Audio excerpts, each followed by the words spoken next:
अस्सलाम वालेकुम। हज़रत उमर फ़ारूक रज़ियल्लाहु तआला अन्हु की ज़िंदगी अदल और इंसाफ की अजीम दास्तान है। हज़रत उमर फ़ारूक रज़ियल्लाहु तआला अन्हु शुरू में इस्लाम के बड़े दुश्मन थे, लेकिन बड़े ताकतवर थे। आप सल्लल्लाहु अलैहि वसल्लम ने दुआ की, ऐ अल्लाह उमर को मुसलमान बना दे। अल्लाह ताला ने आपकी दुआ कबूल फरमाई। एक दिन हज़रत उमर नाउज़ बिल्लाह आप सल्लल्लाहु अलैहि वसल्लम को कत्ल करने के इरादे से जा रहे थे। रास्ते में किसी ने कहा, पहले अपने घर की तो खबर लो, आपकी बहन और बहनोई भी मुसलमान हो चुके हैं। हज़रत उमर फ़ारूक रज़ियल्लाहु तआला अन्हा इसी वक्त अपनी बहन के घर गए। आपकी बहन कुरान पाक की तिलावत कर रही थी। जब दरवाजे पर हज़रत उमर फ़ारूक रज़ियल्लाहु तआला अन्हु ने कुरान मजीद की आयत सुनी तो आपके दिल पर असर अंदाज हुई। घर जाकर बहन से पूछा, क्या तुम मुसलमान हो गए हो? तो आप हाँ का जवाब सुनकर आग बगोला हो गए। हज़रत उमर फ़ारूक रज़ियल्लाहु तआला अन्हु ने अपनी बहन को इतना मारा कि इनका खून बहना शुरू हो गया। आपकी बहन ने कहा, अगर तुम हमें जान से भी मार दोगे तब भी हम इस्लाम नहीं छोड़ेंगे। ये सुनकर हज़रत उमर फ़ारूक रज़ियल्लाहु तआला अन्हु का दिल पिघल गया और कहा, जो तुम पढ़ रही थी लाओ मुझे भी सुनाओ। बहन ने कहा, पहले आप वज़ू करें, फिर इस मुक़द्दस कलाम को हाथ लगा सकते हैं। आप रज़ियल्लाहु तआला अन्हु ने कुरान की आयत सुनी और आपकी आंखों में आंसू जारी हो गए। आपने कलमा पढ़ा और मुसलमान हो गए।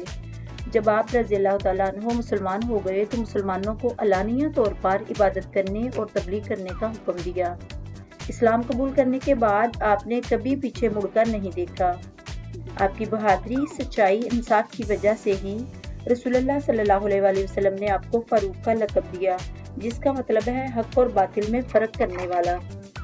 हज़रत अबू बकर सिद्दीक़ रज़ियल्लाहु तआला अन्हु के बाद आपने एक ऐसी हुकूमत कायम की जिसकी बुनियाद सिर्फ इंसाफ पर रखी गई। आप रातों को भेस बदलकर मदीना की गलियों में घूमा करते थे ताकि लोगों के हालात खुद देख सकें। एक रात हज़रत उमर फ़ारूक रज़ियल्लाहु तआला अन्हु मदीना की गलियों में गश्त कर रहे थे। एक झोंपड़ी से बच्चों के रोने की आवाज़ आई। आप रुक गए। जब अंदर झांका, एक औरत हांडी में कुछ पका रही थी और बच्चे भूख से रो रहे थे। हज़रत उमर फ़ारूक रज़ियल्लाहु तआला अन्हु ने पूछा, ए अल्लाह की बंदी, बच्चे क्यों रो रहे हैं? औरत ने जवाब दिया, ये भूखे हैं और मैं हांडी में सिर्फ पानी उबाल रही हूँ। ये समझे कि खाना बन रहा है और सो जाएं। ये सुनकर हज़रत उमर फ़ारूक रज़ियल्लाहु तआला अन्हु की आंखों में आंसू आ गए। औरत ने कहा, अल्लाह उमर से पूछेगा कि इसने हमारी खबर क्यों ना ली। ये सुनकर हज़रत उमर फ़ारूक रज़ियल्लाहु तआला अन्हु फौरन बैतुल माल गए, अपने कंधों पर आटे की बोरी और घी उठाया और खुद इस औरत के घर ले आए। इनके साथ एक साथी भी था जिसने कहा, अमीरुल मोमिनीन, मैं उठा लेता हूँ। हज़रत उमर फ़ारूक रज़ियल्लाहु तआला अन्हु ने कहा, क्या तुम क़यामत के दिन भी मेरा बोझ उठाओगे? फिर आपने खुद खाना पकाया, बच्चों को खिलाया और इस वक्त तक यहाँ बैठे रहे जब तक बच्चे हंसने न लगे। हज़रत उमर फ़ारूक रज़ियल्लाहु तआला अन्हु खुद को अवाम का हुक्मरान नहीं बल्कि खादिम समझते थे। एक और वाक़या भी बहुत मशहूर है। एक मर्तबा एक आम आदमी ने हज़रत उमर फ़ारूक रज़ियल्लाहु तआला अन्हु से शिकायत की कि गवर्नर के बेटे ने इसे नाहक मारा है। हज़रत उमर फ़ारूक रज़ियल्लाहु तआला अन्हु ने गवर्नर और इसके बेटे को बुलाया और इस आम आदमी को कोड़ा देकर कहा, जैसे इसने तुम्हें मारा है तुम भी इसे मारो।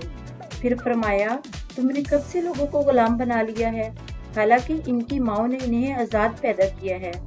ये था वो अदल जिसकी मिसाल आज भी दुनिया में मिलती है। हज़रत उमर का दौरे खिलाफत इस्लामी तारीख का सुनहरी दौर था। आप रज़ियल्लाहु तआला अन्हु ने न सिर्फ फतूहात हासिल की बल्कि एक ऐसी सल्तनत कायम की जिसमें अमीर और गरीब बराबर थे।